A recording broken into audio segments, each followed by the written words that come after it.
तो आज हम लोग पढ़ेंगे क्लास 10 का हिंदी का जो वर्णिका है, वर्णिका भाग 2, उसमें कहानी पढ़ेंगे। क्या है कहानी का नाम? नगर। पाठ का नाम क्या है? नगर। और ये नगर पाठ जो है, इसमें बताया गया है कि एक नगर का जो व्यवस्था होता है कितना खतरनाक होता है।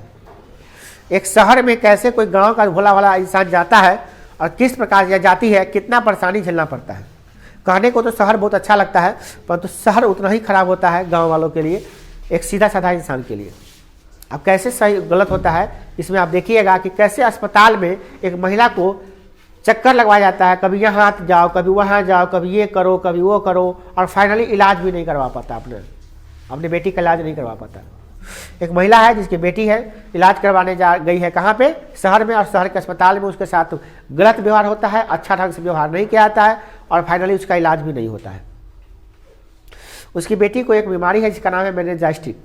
ये बीमारी ठीक नहीं होती है, इस गाँव में इलाज नहीं हो रहा था, तो गांव के हॉस्पिटल में डिस्चार्ज करके नहीं भेज देता है, रेफर कर देता है शहर में, और शहर में जाने के बाद कोई भी डॉक्टर उसका रिस्पॉन्स नहीं देता है। ये बहुत विडंबना वाली कहानी है। शहर के हॉस्पिटल में एक दूसरे का सुनवे नहीं करेगा, आपका बात कहिएगा यहाँ पर मने क्या है, वहाँ जाओ, वो काउंटर पे दौड़ाएगा फालतू में, बहुत ज़्यादा दौड़ाता है। और दुख तो इस बात का है कि उसको इलाज भी नहीं होता, और फाइनली वो घर पे आ जाती है, और घर पे आने के बाद में बेचारी झाड़ फूँक करवाती है। क्या करेगा? गाँव का इलाज तो वही होता है, भगता झाड़ फूँक करवाना। आप जानते हैं कि झाड़ फूँक करवाना कहीं से भी सही नहीं है, मगर विकल्प नहीं है, क्या कीजिएगा। तो ऐसी स्थिति में लोग अंधविश्वास में जीना पड़ता है, लोगों को अंधविश्वास का सहारा लेना पड़ता है। तो इस कहानी में इसी पर नगरीय व्यवस्था पर एक व्यंग्य लिखा किया गया है। कमेंट समझिए, एक ऐसा व्यंग्य है जो नगर की व्यवस्था को दर्शाता है, और उसमें खासकर अस्पताल की। चलिए देखते हैं। अब इसमें पाठ का जो सारांश है, ये क्वेश्चन नंबर 7 पे है, पहले वही पढ़ाएंगे, उसके बाद फिर क्वेश्चन से बताएंगे आपको। पाठ 7 है, कहानी का सारांश प्रस्तुत कीजिए। कहानी कैसा है? नगर कहानी। प्रस्तुत कहानी सुजाता द्वारा रचित है।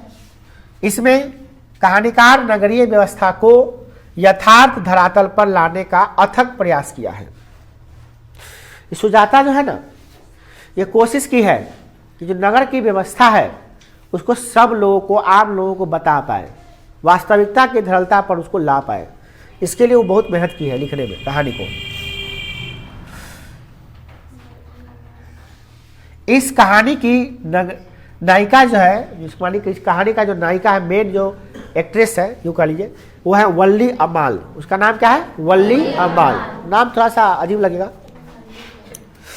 अपनी बेटी, वल्ली अमाल की जो बेटी है उसका नाम है पापाप्ती। क्या नाम है? पापाप्ती। तो वल्ली अमाल अपनी बेटी पापाप्ती का इलाज है। पापाप्ती है, पापाप्ती पढ़िए। तो पापाप्ती का इलाज कराने के लिए कहाँ जाती है? गांव से जाती है, नगर आती है। यह नगर छोटा नहीं है, बल्कि अपने आप में अस्तित्व रखता है, बहुत बड़ा है। मदुरै, नगर का नाम क्या है? मदुरै। कभी पांड्य लोगों की राजधानी थी। जिस समय पांड्य लोग का शासन था उस समय राजधानी हुआ करती थी वो। अंग्रेजों द्वारा मदुरा यानी यूनान के द्वारा मेदोरो, और तमिल के लोगों के द्वारा मदुरै कहा जाता है। मतलब अलग जगह, मैंने लोग अलग अलग तरीके से उसका उच्चारण किया है ना। तो सीधा समझिए कि कहाँ गई है? मदुरै, जो अभी तमिलनाडु में है मदुरै, वहाँ पे इलाज कराने वो जाती है, शहर में जाती है। नगर के चकाचौंध से प्रभावित अस्पताल के कर्मचारी ठीक ढंग से काम नहीं करते हैं। अस्पताल में जाइएगा तो अभी भी अपने शिवहर के अस्पताल में जाइए, कोई कर्मचारी सीधा मुंह बात नहीं करेगा आपसे। सब समझेगा कि हम वहाँ के दादा है, डॉन है, आपसे ठीक से बात नहीं करेगा। कोई बात पूछेगा मुंह टेढ़ करके चल जाएगा, उल्टा पुल्टा देगा, जाइए लगेगा, कुछ नहीं करेगा, बस भागा दौड़ी कराएगा आपसे बहुत। तो अस्पताल के जो कर्मचारी है वो ठीक ढंग से काम नहीं करते हैं, वे केवल खाना पूर्ति में लगे रहते हैं। बस दिखावा करना है, खाना पूर्ति करना है, लगे कि काम कर रहा है, मगर काम कुछ भी नहीं कर रहा है। अस्पताल के कर्मचारी लोग अधिकांशतः ऐसे ही होते हैं। वरीय चिकित्सक के आदेश के बावजूद भी पापाप्ती अस्पताल में भर्ती नहीं हो पाती है। वरीय चिकित्सक, देखिए अस्पताल में जाते हैं ना, उसमें कई तरह के चिकित्सक होते हैं।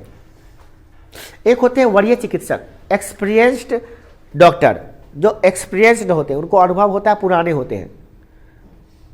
और एक होते हैं अधीनस्थ डॉक्टर, जो उसका हेल्पर होता है, जो नया नया अभी डॉक्टरी सीख कर आया है। तो नया नया डॉक्टरी जो सीख के आता है ना, तो उसको वरीय चिकित्सक के माने जो हेड डॉक्टर है उसके नीचे काम करना पड़ता है, अंडर में काम करना पड़ता है। मान लीजिए हम वरीय चिकित्सक है तो हम इलाज करना जानते हैं और आप पढ़ कर आए हैं, तो आपको मेरा साथ रह के सीखना पड़ेगा। तो जैसे जैसे कहेंगे वैसे वैसे आप सीखिएगा, देखिएगा। जब अनुभव हो जाएगा तब आप इलाज कीजिए। 3-4 साल अनुभव हो जाएगा, 2 साल, तब जाके आप इलाज करने के लायक होइएगा। खाली पढ़ने से डॉक्टर नहीं बन जाता है, उसके अंदर काम भी करना पड़ता है किसी अच्छे डॉक्टर के अंदर में। तो जितना सरकारी हॉस्पिटल है उसमें देखिएगा एक वरीय चिकित्सक होते हैं और एक उसके बाद उसका हेल्पर चिकित्सक होते हैं, जिसे कहते हैं अधीनस्थ डॉक्टर, अधीनस्थ चिकित्सक। तो वरीय माने हेड हो गया। वरीय चिकित्सक कहता है कि प्राप्ति का एडमिशन करिए, हॉस्पिटल में भर्ती कराइए और इसका इलाज होगा। इसके बावजूद भी उसका नामांकन नहीं हो पाता है, वहाँ पे उसका भर्ती नहीं हो पाता है, हेड डॉक्टर के कहने के बावजूद भी।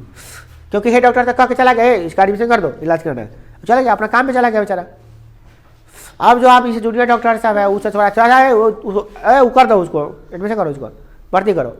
अब वो बेचारा चला गया समोसा खाने, तो चाय पी रहा है, अब बैठा ना हो जाएगा बेचारा, बैठे बैठे सुबह से शाम हो जाएगा, बैठल रहेगा वही लगता है। आप देखिएगा बैंक में कहाँ जाइएगा ना, तो हॉस्पिटल क्या करेगा, आप जाइएगा ना तो कहेगा अभी इलाज का टाइम हो गया, चाहिए कल आइएगा, बाद में आइएगा। फिर सारे के बाद कहेगा अभी तो नहीं हो पाएगा, ये भी सिग्नेचर ही छूट गया है, आप ये कह के घर से कल आइएगा। तो कल कहता है कितना सा लगता है। जो गरीब आदमी 50 रुपया भी पड़ोसी से पैसा लेके गया है कि जाके बैंक में काम कराएंगे, भाड़ा लेके गया, 50 रुपया लगा है उसका, वो आया है बेचारा कड़ी मेहनत से काम छोड़ के 50 रुपया पैसा लेके गया है, उसको आप कथी करें, कल आइए। कहना कितना आसान है आपके लिए, उसके लिए कितना बड़ा काम हो गया, समझ रहे हैं, बहुत बड़ा काम हो गया उसके लिए। गरीब आदमी का यहाँ सुनता ही नहीं है कोई। अब इधर जाएगा तो कल 4 बजे के बाद बैंक खुलता है। हमको तो आश्चर्य लगता है, जितने भी बैंक है ना, जो प्राइवेट बैंक सब है शिवहर में, जैसे हो गया, नाम बता देते हैं, HDFC हो गया, ICICI बैंक हो गया, IDFC बैंक हो गया, बहुत बड़ा जो बैंक सब है, उसमें क्या सिस्टम होता है, सुनिए 4 बजे के बाद काम होता है अमीर लोगों का। मतलब एक बार हमको बैंक में काम करवाना था, तो एक अमीर लोगों से, मतलब एक अमीर ही बहुत बड़ा करोड़पति है, उससे थोड़ा काम था हमको, ठीक है ना। तो हमको बुलाया बैंक में, क्या बजे आते हैं, 4:30 बजे। हम गए तो बैंक पूरा बंद था, और जैसे गरबा बोला कि क्या काम है, तो हम बोले कि इससे मिलना है, तो फटाक दे शटर उठा के अंदर बुला लिया, घुसा लिया बैंक में। और यकीन नहीं मानिए 5:30 बजे तक काम हो रहा था बैंक में। मतलब अमीर लोगों का काम बैंक के आवर के बाद भी होता है, और गरीब लोगों का जो काम है वो बैंक के समय, जो किस समय काम करना उस समय भी नहीं होता है। सोचने की बात, कितना भेदभाव होता है, समझ में। सब जगह यही हाल है कि बैंक की बात करें, हर जगह यही हाल है।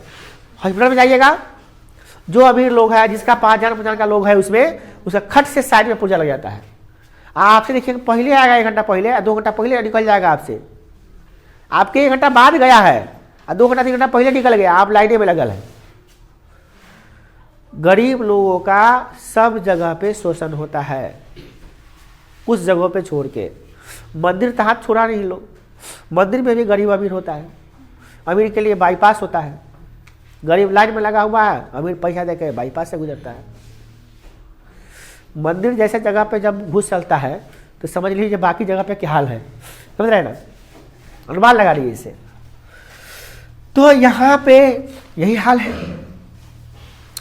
हताश और विवश वल्ली अमाल अंधविश्वास के शरण में चली जाती है, और नहीं होता है तो फिर गांव आती है। नगर से उसका विश्वास उठ जाता है। ओझा से झाड़ फूक करवाने के लिए अपनी बेटी को स्वस्थ रखना चाहती है, चाहते हैं क्या क्या, ओझा से भक्ता से झाड़ फूक करवाते हैं। ऐसा शौक नहीं था उसको, मजबूरी में। वस्तुतः इस कहानी के द्वारा नगरीय व्यवस्था के साथ साथ मानवीय मूल्यों का के शासकों का भी उद्धृत किया गया है। कहने का मतलब क्या है कि इसमें मानव का मूल्य क्या रह गया, कुछ भी नहीं। इस कहानी के बीच में पढ़िएगा, वल्ली अमाल जब जाती है हॉस्पिटल में अपनी बेटी को लेकर पापाप्ती को, तो वहाँ पे उसको बीमारी था, पता किया तो पता था क्या बीमारी था, मेनिंजाइटिस बीमारी होता है, बहुत खतरनाक बीमारी होता है। उसका इलाज वहाँ पे करने के लिए बेचारी घंटों तक लगी रहती है। उसके बाद मैंने बोले जो वरीय डॉक्टर चिकित्सक आते हैं तो बोलते हैं तो क्या कहता है, ठीक है हो जाएगा। और बाद उस सब चाय पानी नाश्ता भी लगा हुआ है, एकदम आराम से ज़िंदगी बिता रहा है। हॉस्पिटल में जाइएगा तो यही हाल रहेगा। डॉक्टर से अपने चेम्बर में बैठा रहेगा, नाश्ता चल रहा है, चाय चल रहा है, कोल्ड ड्रिंक पी रहा है और पेशेंट छटपटा रहा है। ऐसा सिस्टम होता है, क्या कीजिएगा, बड़ी ख़राब लगता है। जाइएगा तो हॉस्पिटल में जब जाते हैं ना हॉस्पिटल में, हम लोग हमसे खास कर झगड़ा हो जाता है। हम कोनो बार शायद ही कोनो बार गए होंगे जहाँ हॉस्पिटल में आराम से इलाज करा के चले आए होंगे, शायद ही कभी गए होंगे। तो अब हम 100 बार हॉस्पिटल में गए होंगे तो 90 बार झगड़ा हुआ होगा हमसे। झगड़ा करके आते हैं, झगड़ा करते हैं न्याय के लिए। अधिकांश जगह पे हम अपने लिए नहीं करते, दूसरे के लिए करते हैं। हम अपने लिए शायद ही कभी कभी झगड़ा किया, कभी शायद ही। हमको देखते हैं ना, कोई गरीब आदमी बूढ़ा रहेगा ना, वो बेचारा दवाई के लिए लाइन में इतना देर से लागल रहेगा, अब इधर धक्का दे देगा, आगे निकल जाएगा, साइड से नहीं लेता, वो गरीब हमको बहुत गुस्सा आता है। आप लोग किसी को भी गुस्सा आ सकता है जो सही में थोड़ा भी दिल उसके अंदर है। तो अभी उस बूढ़ा आदमी को पकड़ के हम दवाई दवा के, हम भले लाइन में लगे रहेंगे, हम तो लाइन में लगेंगे, हमको दवाई नहीं चाहिए, इसको दवा दीजिए पहले। अल्ट्रासाउंड होगा, उसमें बूढ़ी औरत बैठी हुई है 3 घंटा से, कहीं अल्ट्रासाउंड नहीं हो रहा है, बाकी सबके हो के जा रहा है। अजीब हाल है, बहुत खराब लगेगा देखने के। ऐसा क्या होता है, क्या कीजिएगा। तो ऐसी व्यवस्था थी वहाँ की अस्पताल की। अब देखिए कहानी का पूरा प्रश्न होता है, पढ़िएगा तो पूरा से समझ में आ जाएगा आपको।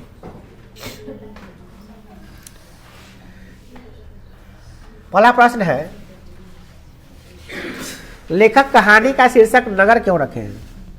क्या शीर्षक की इस शीर्षक की सार्थकता स्पष्ट करें। देखिए इस पाठ में जो नगर के बारे में ही बताया गया है। इस पाठ में किसके बारे में बताया गया? नगर के बारे में। नगर में अस्पताल है मदुरै, वहाँ पे इलाज कराने गई है, तो इस पाठ का नाम सही है। और इसका नगरीय व्यवस्था रखता है तो वो ठीक रहता। अस्पताल की खराब व्यवस्था, अस्पताल के बारे में लिखता है तो कुछ और ज़्यादा अच्छा लगता है। नगर भी ठीक है, गलत नहीं है। नेक्स्ट क्या है अगला क्वेश्चन, पापाप्ती कौन थी और वह शहर क्यों जाती है, लाई जाती है? तो पापाप्ती तमिलनाडु के गांव की महिला वल्ली अम्माल की बेटी थी। उसे बुखार आ गया, इसीलिए नगर के बड़े अस्पताल में दिखाने के लिए लाई गई थी। परंतु बात कुछ और था, इसको मेनिंजाइटिस नामक बीमारी निकला, बाद में रेफर किया था। तब खाली बुखार नहीं था, बुखार उसका सिम्टम था। कोई बीमारी होता है ना तो उसका सिम्टम होता है, कुछ संकेत होता है, तो बुखार उसका संकेत था। बुखार से ज़्यादा खतरनाक बीमारी था। बड़े डॉक्टर ने अपने अधीनस्थ डॉक्टर से पापाप्ती को अस्पताल में भर्ती कर लेने के लिए क्यों कहा? विचार करिए। बड़े डॉक्टर ने पापाप्ती की सावधानी से जांच की। देखिए बड़े डॉक्टर मतलब वरीय डॉक्टर, जांच किया, पलकें उठाकर आंखें देखी। विदेश से पढ़कर आए थे वो। हाँ, अपने अधीनस्थ मतलब अपने जूनियर डॉक्टर से कहा कि कह दीजिए कि इसे एडमिट कर लेने के लिए। इस केस को वह स्वयं देखूंगा, मैं स्वयं इसका इलाज करूंगा। देखिए कितना अच्छा आदमी। देखिए कहीं जाइएगा ना तो जो ज़्यादा पढ़ा लिखा होगा ना वो कम आपके साथ शोषण करेगा। मतलब आई मीन ज़्यादा पढ़ा लिखा नहीं कर सकते हैं, ये भी गलत बात है। इतना बात देखिए, जो ज़्यादा बड़ा पोस्ट पे होगा ना वो कम भ्रष्ट होता है, और जो निचका से ज़्यादा भ्रष्ट होता है।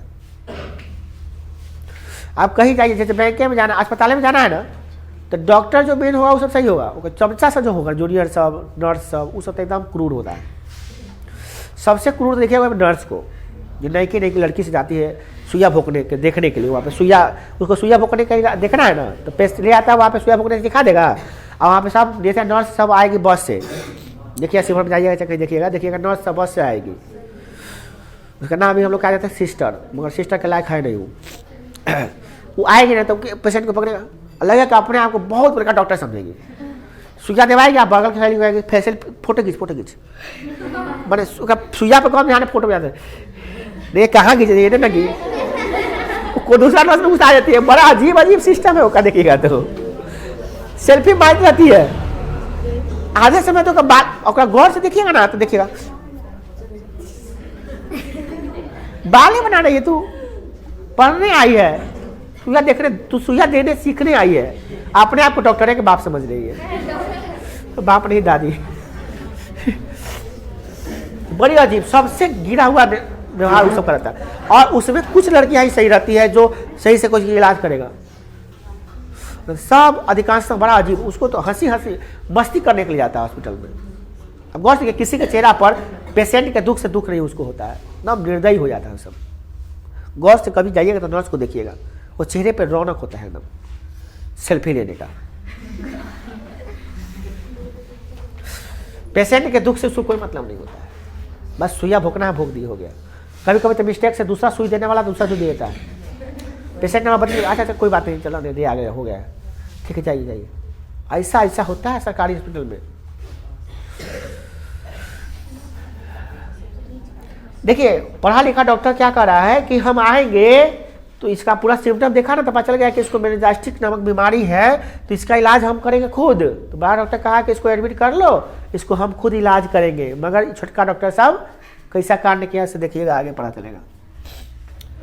ठीक है, अब देखिए दरअसल मेनिंजाइटिस में रोगी की संज्ञा प्रायः चली जाती है। संज्ञा चली जाती है कि जान हो गया, इसीलिए डॉक्टर ने एडमिट करने को कहा कि जान चली जाती है। देखिए वो जान हो गया। यहाँ पे मेनिंजाइटिस में जो होते हैं ना, अधिकांशतः जान चली जाती है, मतलब बचता नहीं है, कम चांस होता है। तो ऐसी स्थिति में इलाज खुद करेगा, सीरियस मैटर था, मगर वो कहा कर, यहाँ लिख लीजिएगा आप लोग, ठीक है। अगला है, बड़े डॉक्टर के आदेश के बावजूद प्राप्ति अस्पताल में भर्ती क्यों नहीं हो पाती है। अब सवाल इसका देखिए क्या होता है। नगर के बड़े अस्पताल में बड़े डॉक्टर के बावजूद एक्यूट मेनिंजाइटिस जैसे ग्रस्त पापाप्ती, देखिए बीमारी का पूरा नाम है एक्यूट मेनिंजाइटिस नामक ग्रसित जो पापाप्ती थी, इसको बीमारी का नाम है, ये अस्पताल में भर्ती नहीं हो सकी। इसका कारण है सरकारी अस्पताल में व्याप्त टालू प्रवृत्ति। सरकारी अस्पताल में टालने का ज़्यादा आदत होता है, टालते रहो काम को, अच्छा हो जाएगा। टालू प्रवृत्ति, कर्तव्यहीनता, वहाँ पे किसी को भी अपना ड्यूटी समझ में नहीं आ रहा क्या है ड्यूटी मेरा। सामान्य व्यक्ति के प्रति सरकारी कर्मचारियों का उपेक्षापूर्ण रवैया और भ्रष्टाचार है। सरकारी कर्मचारी अपने आप को समझते क्या है कि हम बहुत बड़े सेठ हैं, बहुत बड़े नवाब हैं, एग्जाम फाइट करके हम आए हैं, घूस देकर आए हैं, ऐसे थोड़ी ना बने हैं, पैसा से खरीद के तब बने हैं डॉक्टर, ऐसे थोड़ी ना होता है। पढ़ने के बावजूद भी पापा जी 2 कट्ठा 4 कट्ठा 10 एकड़ जमीन बेच के तब ना हॉस्पिटल में डॉक्टरी हमको दिलाए हैं, ऐसे थोड़ी ना हो गया है। तो किसी के बाप से कहा डराए हम, ऐसे समझेगा वो, किसी का नहीं सुनता है जल्दी वहाँ पे। सरकारी देखिएगा, सरकारी जो भी चीज़ रहेगा ना वो जल्दी सुनेगा नहीं, आपका कान में ठेला ढेले रहेगा। प्राइवेट ट्यूशन है, कुछ कहिएगा तो टीचर बाप फटाक से सुन लेगा, प्राइवेट हॉस्पिटल में कहिएगा तो सुन लेगा, बस सरकारी वाला में क्या सुनवे नहीं करेगा जल्दी, वो कान में ठेला पड़ेगा, सुनेगा आई का हुआ के देगा, कहते चिल्ला रहे हैं। अरे तो आप किसी को कहिएगा वो रिस्पॉन्स नहीं देगा तो आप कहते ना रहिएगा। जैसे आप जैसे मैं कमिंग कह रहे हैं, ठीक है, तो हम नहीं सुने, क्या तो मैं कमिंग सर, फिर रुके मैं कमिंग सर, फिर आप मैं कमिंग सर, हम चुपचाप अपना काम कर रहे हैं, तो आप तो मैं कमिंग सर, चुट्टा कितना चिल्लाएगा, मारेंगे कितना बस। तो मेरी गलती है कि उसकी गलती है? मेरी गलती है, कोई 100% मेरी गलती है। हम नहीं सुने तो मेरी गलती ना है। अगर क्या चिल्लाई बारे क्या बोली बारे, तो जब आप जान रहे कि इतने देर से बोल रहे थे फिर बुलाए क्या नहीं, सिंपल सी बात है। 10 बार तू बोल दिया, ठीक है 10 बार बोले, एक भाई सारा भी तो कहते सर हाँ आ जाइए, है कि नहीं है? 10 बार से सुन रहे हैं, मैं बोल क्या नहीं रहे हैं। वैसे ही कभी कभी हम लोगों को लागू होता है, किसी गार्जियन को फी के लिए फोन करे, ठीक है, जैसे आज किए तो बोले कि सर आज शाम को दे देंगे, ठीक है, अब देखिएगा सुनिएगा, शाम को नहीं दिए तो कल से अपने हाँ फिर नहीं आगे सर भूल गए सर, आज जमा कर देते सर, आज जमा नहीं किया, फिर अगले दिन हो गया, 2 दिन के बाद फिर फोन किए, क्या हुआ सर फिर जमा नहीं किए, क्या हुआ, तो फिर कहेंगे क्या अच्छा भूल गए, अच्छा ठीक है आते तो कर देते, बिजी काम में है। अगला बार फोन किया कहे सर कितना फोन करते हैं, नाम कटाई भाग, पैसा रख अपने पास, दिमाग ऑफ कर देगा तू। अपने फोन करवा रहा है, आपने कह रहा है कि कितना फोन कर, कितना गुस्सा आएगा इंसान को। अभी बताइए, सोचिए, ऐसी स्थिति भी आ जाती है कभी कभी हम लोगों के साथ में। उसको घर जाते हैं यहाँ तो बुलाते हैं, कहते हैं पैसा जमा वमा किए हैं, जाइए आपका बच्चा को नहीं पढ़ाएंगे आज से, दोबारा कभी इधर खटकिएगा नहीं आप। मुँह लेकर मुँह हो जाता है, बुला के बेइज्जत करने में मजा आता है पूरा। जाइए यहाँ से, गेट आउट। आपके ऐसे लोग कैसे धरती पे हैं, आप कहते सर ये 4 महीना के बाद देंगे, हमको दुख नहीं होता। आप ये बात कैसे बोल दिए, खराब लगता है ना। कोई आदमी पढ़ा रहा है आपके बच्चों को, आप उसको इस तरह से कदर से पेश करिएगा, गलत बात नहीं है। क्या जरूरी है पढ़ाने का, जो कोई उतना खर्चे थोड़ी ना घटा जाता है किसी साल का। बहुत दुनिया में बहुत सारा काम होता है जो कर सकता है इंसान। इतना सुबह से लेकर शाम तक कोनो काम करेगा, पानो चला पानो की दुकान खोलेगा तो बहुत कमाएगा वो, कोई दिक्कत नहीं है। मेहनत करेगा तो कोई भी काम में पैसा है आपका, कोई भी काम में पैसा है। ये आप क्या परेशान हो रहे हैं किसान, ये क्या है, अदृष्ट डॉक्टर है क्या आप? दुनिया में हर काम हो जाता है, तो ऐसी ऐसी बात होती है। सरकारी में या अस्पताल में भ्रष्टाचार। अब देखिए सरकारी अस्पताल में क्या कर दिया है, अभी क्या कर दिया है, ऑनलाइन अपडेट करना है सब कुछ। तो अब थोड़ा डॉक्टर को सुधार हो रहा है, डॉक्टर को टाइम से आना है, हाजिरी बनाना है ऑनलाइन, ठीक है। स्कूल में भी डॉक्टर में भी कर दिया है, क्या कि सरकार को विश्वास अब नहीं हो रहा था, सरकार ऑनलाइन किया, ठीक किया है। अब उसमें सिस्टम है, अंगूठा आपका लगेगा, रेटिना आपका लगेगा सिस्टम पे। उसके बाद से प्रॉब्लम क्या है कि जो पेशेंट आते हैं उसका ऑनलाइन पहले कीजिए तब इलाज कीजिए, ऑनलाइन भी कीजिए। अब देखिएगा अस्पताल में जाइएगा सरकारी में तो पहले मोबाइल में देखिएगा आपका नाम पुर्जा उर्जा पर भरेगा ऑनलाइन। जो डॉक्टर आया खाली बैठ के जा रहा है चाय पानी खा के, उसको पैसा नहीं मिलेगा। जो लेट से आएगा उसका पैसा कट। पूरा व्यवस्था कर दिया। अब थोड़ा सुधार हो गया, बहुत बढ़िया हो गया। पूरा लाइव ले लेता ना और मजा आता उसका। कैमरा लगा कर रखता है, सबको देखता रहता है, पूरा निगरानी है। अब जितना सरकारी वाला जितना टीचर है अस्पताल में, जितना हॉस्पिटल, सबको सुधारने की कोशिश कर रहा है। सुधरेगा मगर एक बात है, हमको लग रहा है पूरा सुधर जाएगा। नेक्स्ट क्वेश्चन देखिए, वल्ली अमाल का चित्र कीजिए। वल्ली अमाल कैसी औरत थी उसके बारे में बताइए। तो वल्ली अमाल नगर शीर्षक कहानी का मुख्य केंद्रीय पात्र है, चरित्र है उसका। वह एक विधवा नारी है, उसके पति नहीं है। अरे इसमें जितना देख रहे हैं सब विधवे हैं। एक वाला पहला नंबर में था दही वाली मंगवा, उसका विधवा थी। दूसरा था क्या, ढाते विश्वास, उसमें का पति कोलकाता गया हुआ है। तीसरा क्या पढ़े, माँ, उसमें माँ में क्या था कहानी, का था ये वीडियो में, हाँ मंगू वाला, उसमें भी उसका पति नहीं है, वो विधवा थी। और इसमें विधवा, उसके बाद वाला भी विधवा है, सब विधवा। इस पाठ का नाम ही होता है, किताबें का नाम विधवा औरत अच्छा रहता है, या विधवा माँ कुछ रहता है तो ज़्यादा अच्छा होता है। बड़ा अजीब है, खाली विधवा औरत के बारे में बताया।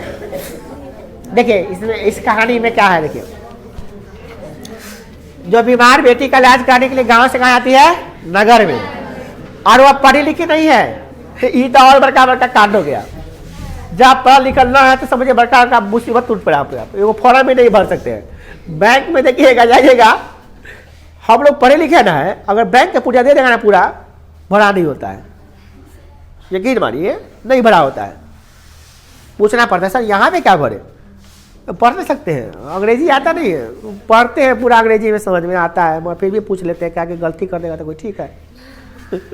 पूरा चीज़ जानते हुए अंग्रेजी में, पूरा अंग्रेजी जो कोई भी फॉर्म देगा तो उसका अंग्रेजी की पूरा हिंदी कर सकते हो। तो मेरा बाएं हाथ का उंगली का कमाल है, वो हो सकता है, आसानी से कर सकते हैं मेरे लिए, कोई बहुत बड़ी बात नहीं है मेरे लिए, बहुत छोटी सी बात नहीं। गूगल लेंस लगा हुआ है, जैसे अंग्रेजी देखेंगे तो हिंदी समझ में आ जाएगा। और जो बच्चे पढ़ रहे हैं बहुत दिन से उनको भी वैसे लग गया होगा कि जैसे अंग्रेजी देखेंगे तो हिंदी समझ में आने लगता है, सब कुछ A to Z सही करेक्ट। मगर पूछना पड़ता है फिर भी। सोचिए वो गरीब आदमी जो अंगूठा छापा उसको कैसे समझ में आएगा, उसमें कैसे समझेगा कि फॉर्म कैसे भरना है। वहाँ पे कोई व्यवस्था नहीं होती, सुनवे नहीं करेगा बेचारा, बहुत मुतकवा हो जाता है। देखिएगा ना वहाँ पे, आप वहाँ पे जाइएगा ना, पढ़ा लिखा है, आप साथ बैठे बैंक में 10 रुपया फॉर्म बनाने के लिए चलेगा, आप कहिएगा 10 रुपया लगेगा तो ये देने के तैयार हो जाएगा। वो बात कर रहे हैं, आप करते करते शाम हो जाएगा, आप फ्री नहीं हो पाइएगा। इसलिए ज़्यादा हेल्प भी नहीं कर सकते वहाँ पे। हम लोग तो जाते ज़्यादा हेल्प नहीं कर पाते हैं, झूठ का बोले। बैंक में जाते बिल्कुल हेल्प नहीं कर पाते हम लोग, किसी का फॉर्म जल्दी भर नहीं पाते क्योंकि टाइम नहीं है। क्लास छोड़ के आए हम अपने भागेंगे क्लास में तो बहुत रात तक हो जाए, भरते रहेंगे। किसी और से भरवा लीजिए, हम लोग नहीं भरते हैं। कारण है कभी कभी देखेगा टाइम है तो भर दिए। आपको लगता है पढ़ना लिखना कितना जरूरी है, तो बैंक में जाइए, पहले खड़ा होइए तो समझ में आया पढ़ना लिखना कितना जरूरी था। हम सबसे अलग है पढ़ लिखे। वहाँ पे बेचारी पढ़ी लिखी नहीं है, उसका कौन सुनने वाला है। अस्पताल में उसकी बेटी भर्ती नहीं हो पाती है, बीमार बेटी से चिंतित वल्ली अम्माल अंधविश्वास में डूब जाती है। बेटी को केवल बुखार है, उसको लगता है, उसकी आस्था डॉक्टर में नहीं है, अब झाड़ फूक में हो गई है। क्या करे, मजबूर है बेचारी। बेटी को ठीक कराने के लिए भगवान से मन्नतें मांगने लगती है, वो ओझा भक्ता से ठीक कराने लगती है, झाड़ फूक करवाने लगती है। ये अंधविश्वास को बढ़ावा दे रहा है। और जान लीजिए जितने अनपढ़ गवार लोग हैं वो अंधविश्वास में जी रहे हैं। इसका कारण है पढ़े लिखे लोग। पढ़े लिखे लोग जो बड़े सिद्धि पर पहुंच चुके हैं, जॉब में पहुंच चुके हैं, वो नहीं चाहते हैं कि ये पढ़ लिखे ये आगे बढ़े या इसका अच्छा से इलाज हो पाए, तो झाड़ फूक करवाने के लिए यही बात है। अगला, इस कहानी का शीर्षक नगर क्यों रखा गया बताइए। इस कहानी का शीर्षक नगर रखने के पहले एक बड़ा कारण क्या है कि ये जो इसमें बताया गया नगर की घटना है, ये गांव की घटना है नहीं, नगर की घटना। शहर, नगर माने शहर की घटना है ये। दूसरी बात यह है कि कहानी में जो सरकारी हॉस्पिटल है, ये बड़े बड़े हॉस्पिटल होते हैं जो नगर में होते हैं, वहाँ पे कैसे लोग होते हैं, कर्तव्यहीन, लापरवाह और भ्रष्टाचार से जो लोग लिप्त होते हैं। वहाँ पे लोग, वो उसके अंदर संवेदन नहीं होता है, संवेदनशीलता नहीं होता है। संवेदनशीलता तो है ही नहीं बिल्कुल डॉक्टर के पास। हम डॉक्टर क्या, उसमें जितने कर्मचारी होते हैं उसके अंदर संवेदनशीलता नहीं मिलेगा। हम बहुत करीब से देखे इस चीज़ को, इसलिए बता रहे हैं। छोटी सी कहानी है कि मेरे भैया का एक बार एक्सीडेंट हो गया था और ये पूरा जबड़ा टूट गया था, जबड़ा ही पूरा अंदर का। तो हम गए थे हॉस्पिटल में, PMCH यहाँ पर, यहाँ से रेफर कर दिया PMCH। पूरा मुंह से खून लथपथ लेके गए, रात को पहुँचे 9 बजे वहाँ पे हॉस्पिटल में। उस समय विद्यार्थी का इसी समय था, विद्यार्थी सबका एग्जाम भी था, हमको जाना पड़ा, 2 महीना तक वहाँ रहना पड़ा, 1 महीना तक हॉस्पिटल में। सब विद्यार्थी का लास्ट वाला फेज छूट गया था, सबका रिव्यू मुझे कराना था, बताना था, उससे छूट गया था। बड़ा दुख हुआ हमको। वही एक हम बैच छोड़े थे, न तक कोई बैच नहीं छोड़े हुए आज तक। तो वहाँ पे जो है ना, तो वहाँ पे जो स्ट्रेचर होता है उस पर लेटाया गया ना, उसको भर्ती कराने के लिए ना, तो पकड़ लिया, ऐसे स्ट्रेचर लेके गया आगे और रोक दिया कोना में। हमसे कह रहा है पैसा दीजिए, स्ट्रेचर को लेके जा रहा है ना, उसको पैसा मांग रहा है। मेरे पास तो पैसा ज़्यादा था नहीं, कुछ सर्टेन पैसा था। हम कहे चोटाई सबको दे देंगे तो बाद में हमको इलाज कैसे होगा। तो हम कह रहे इसमें तो लिखा हुआ है कि किसी कर्मचारी को पैसा नहीं देना, बगल में पोस्टर पे। तो यहाँ पर कैमरा नहीं था, मगर वैसे जगह पर होता है जहाँ पे कैमरा नहीं हो। वही चलिए आगे देते हैं, नहीं नहीं यहीं दिए तब आगे जाएगा। बड़ा गुस्सा आया हम लोग को। हम थे और 2 और थे गाँव के लोग से। कहा क्या करें, छोड़िए ना, बड़ा स्ट्रेचर हमने लेके देखा तो अपने लेके गए दुबई ला पर। हम लोग नहीं दिया पैसा, 300 रुपया मांग रहा है, 400 रुपया कहाँ से देंगे स्ट्रेचर पर ले जाने का। अब कुछ नहीं करना रहता है, बस लेके जाना रहता है। धक्का उक्का देते रहते हम लोग, खाली को पकड़ना रहता है, हम लोग धक्का देते रहते हैं खुद से, घिंचते रहते हैं खुद से। 3 मंजिल पर 4 मंजिल पर चढ़ाना था ऊपर। तो एक सीढ़ी 2 तरह का होता है, वो फुट वाला सीढ़ी होता है, वो प्लेन वाला सीढ़ी होता है। तो प्लेन वाला सीढ़ी पर स्ट्रेचर को ले आता है, ऐसे स्ट्रेचर में लेटा दिए, ऐसे लेकर धक्का लेके जाइए।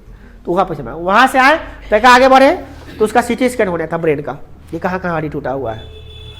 वहाँ पे जब गए तो 1200 रुपया का फॉर्म भर दिए। 1200 रुपया लगता है, सरकारी में भी फॉर्म लगता है, 1200 रुपया भरे। CT स्कैन का 1200 रुपया था, भी लिखा हुआ था पोस्टर पे 1200 रुपया भी। तब क्या सरकार जब निर्धारित किए देंगे, बाहर जांच होता है तो 5,000 रुपया लगता है, सरकार उसको 1200 में कर रही है तो कोई बात नहीं, करवा ली। 1200 देने के बाद भी जा रहे हैं ना, तक वहाँ पे जा रहा है जहाँ पे घुसा रहा है, मैग्नेटिक होता है ना, गोल रहता है, घुसा जाता है, पूरा बॉडी को घुसा जाता है उसमें। तो वहाँ घुसा रहा, तो वहाँ भी पैसा मांग रहा है, खरा 500 रुपया ले। वही सही है, हर जगह कैमरा से हटा के पैसा ले रहा है। आपको झूठ काला बोले, वहाँ पे हर कदम कदम पे पैसा मांग रहा था। ड्रेसिंग जो करना था ना, यार एक्सीडेंट हुआ था, पूरा खाल हो जाता है ना, ड्रेसिंग करता है तो वो क्या करता है, हर सुबह वार्ड में जब शिफ्ट कर देगा आपको, इलाज वाज करने के बाद में रहिएगा हॉस्पिटल में, तो वार्ड पे शिफ्ट होता है। तो वहाँ पे वार्ड में आता है कंपाउंडर, ड्रेसिंग करने वाला, केला देने वाला, सुई भोंकने वाला, सब अलग टाइम पे आएगा, टाइमिंग रहेगा उसका, ठीक है ना। लास्ट में वो डॉक्टर आएगा, खाली देख के चल जाएगा, वो ठीक ठाक है, रिपोर्ट लिख हो गया, ठीक है ना, हर दिन। तो उसमें जो ड्रेसिंग करने वाला मतलब क्या होता है, जो मरहम पट्टी खोल दो फिर नया मरहम पट्टी लगा दो, वो आता है ना। तो एक पेशेंट को देखे क्या, आराम से उसको साफ कर रहा था, धीरे धीरे कर रहा था, उधार के रुई उधर चल रहा था ना, तो गुद्दा में मांस में जैसे किसी को उड़ गया तो रुईबा से आराम से डिटॉल से अच्छे से निकालेगा। तब क्या बहुत अच्छा अब बगल वाला को क्या करता जानते थे, ऐसे पकड़ा, छट से बाप बाप चिल्ला रहा हूँ, धीरे धीरे बाद में चला जो धीरे धीरे कर रहा था, वो पैसा दिया था 1000 रुपया 10 दिनों के लिए। 100 के रोज, तो उसको आराम आराम से कर रहा था। आई पैसा नहीं दिया था, हम भी पैसा नहीं दिए थे, मेरे भैया को तो आके भैया कहते थे तू अपने कर दे, ओकरा से ना करवाए। कहते हो कर देते ठीक से, हमरा करे तो ना वैसे, तो तू कर। हमको करने नहीं आता, देश कैसे करे भैया, हमको रुई पट्टी बनने नहीं आता था। मेरे भैया को दुखा जाता, हम सोचे कि छोटा एक ही अस्पताल में भेदभाव क्या हो रहा है, जरूर कुछ हुआ है। पता कि जब उसके पेरेंट्स से जो गार्जियन भर्ती कराया था, तो कहा सर जी पैसा ना दे, सर उमेश जी पैसा ना दिए हुए हैं, नाम जानता सब एक दूसरे का, तो बोले उमेश जी पैसा दिए हुए हैं इसलिए करते हैं आराम आराम से। पैसा ना दिए हुए क्या, हमसे बोला कुछ दिए हुए नहीं क्या, तुम कहते 1000 रुपया ना दिए हुए हैं तो हमने करते आराम आराम से, छोटा ऐसा घुसखोर ना है। बाप रे बताइए, ऐसे करता है, ऐसा भेदभाव है। सुई भोकने आएगा, उसका पैसा देना रहेगा, आराम से लहे करेगा, अगर पैसा दे ना दे है घुसा देगा, खप से मारेगा ताकि धक्का लगे, बाबा चिल्लाए। ये मानिए एकदम गरीब से देखे हैं। अस्पताल में इतना भ्रष्टाचार है पूछिए मत।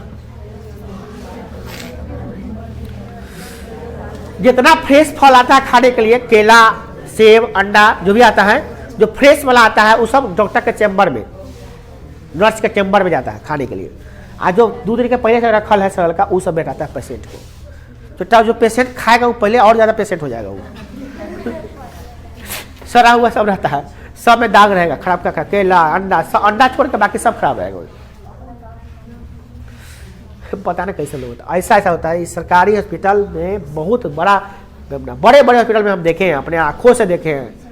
ये जो बता रहे हैं ना, यकीन मानिए कम बताया है, इससे ज़्यादा खतरनाक होता है हॉस्पिटल। ये तो कुछ बताए नहीं, इस कहानी में पढ़िए, ज़्यादा कुछ है ही नहीं। इसमें बताया कि कहानी वो बेचारा कह रहा है कि एडमिशन करने के लिए वो खाना, वो समोसा खा रहा है, चाय पी रहा है, में लिखा हुआ है, पढ़िए तो दिखाएगा। समोसा लाने में व्यस्त है, कोई चटनी नहीं लाने में व्यस्त है, समोसा में चटनी फीका है तो वो बेचारा तीखा करवाने गया है, ये सब दिखाया गया है। इसमें तो कुछ कम लिखा हुआ है, सच्चाई इससे भी खतरनाक है, इससे भी खतरनाक है सच्चाई।